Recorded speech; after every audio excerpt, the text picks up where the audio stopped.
Old man strength is a hashtag you've probably seen us use on Instagram. What that means is simply getting strong past your 40s, your 50s, your 60s, into your golden years. And I've actually had the chance to train with Odhog, and he competed for 3 years growing up. He competed as a professional strongman into his 60s. I also had, as a teenager, I got the chance to train with my training partner, George Brink. He was the first person to deadlift over 800 at 50 years old. He had 804 at 51 years of age.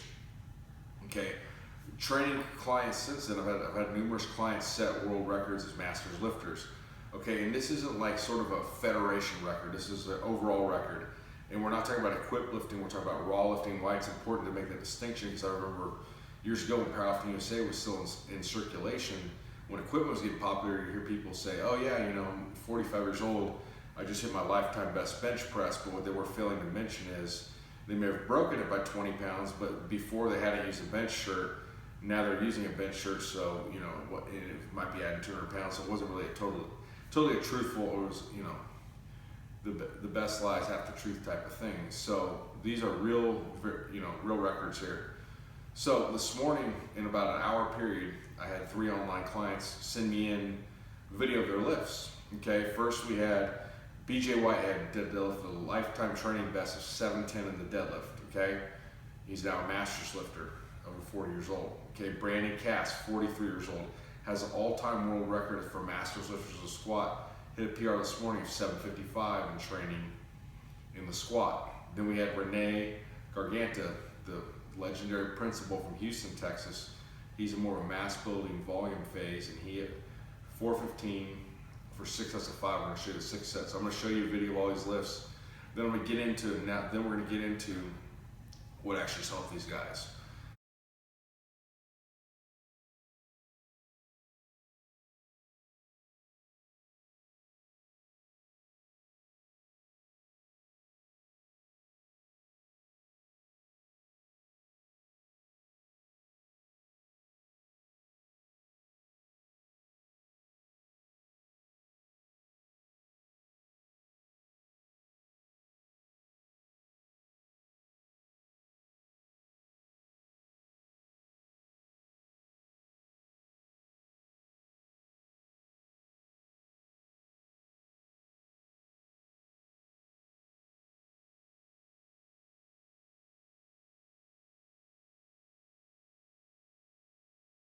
So I've identified 5 strategies I think have helped people that I train make gains, and people I've trained with, these are what I've observed, make gains into their 40s, 50s, and beyond. So number 1 is master proper form. So what I mean like that, the way you get to Carnegie Hall is practice, practice, practice.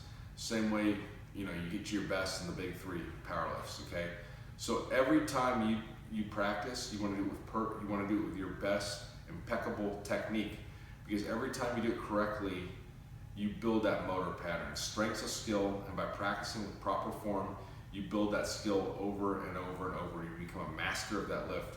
So by technically getting better, you automatically get stronger.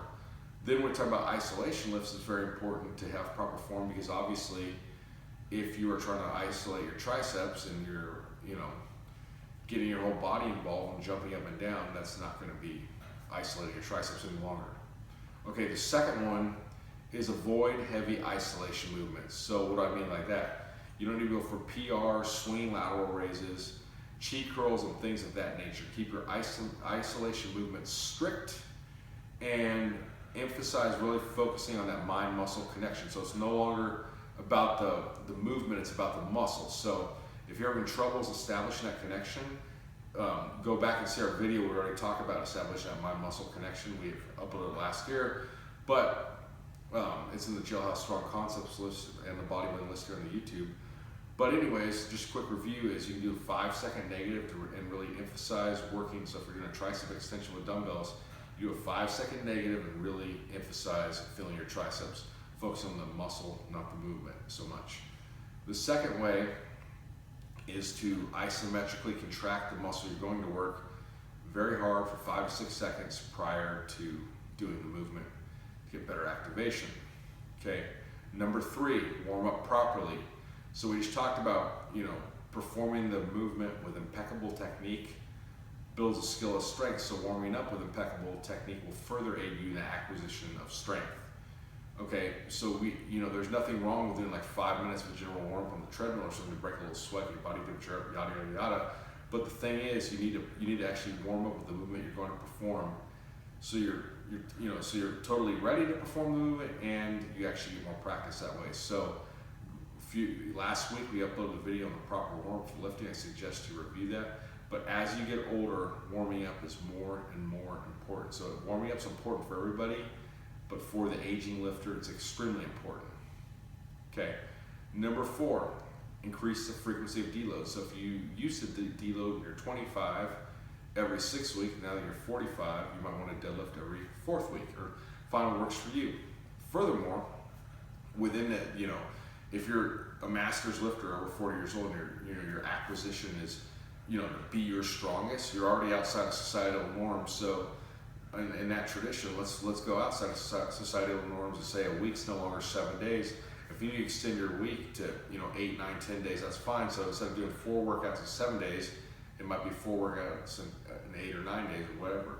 But as long as you don't have training partners dependent to hit a certain lift a certain day, and you can kind of custom mold your meat to what, as Frank Sinatra says, I did it my way. So find your way in the tradition of Sinatra and get some crap done and get some results there. Finally, sleep more. Sleeping, this isn't, a real exciting tip, but for your hormone profile, for, your muscle recovery, all that stuff, you want to sleep more. So you want to shoot for 8 hours of sleep a night. Get to bed early, and at your age, you don't need to be out chasing fast women, drinking whiskey and smoking cigars. Okay, so life after 40, turning 40 is not a death sentence for strength gains. You can get strength. You can keep getting stronger for a long time.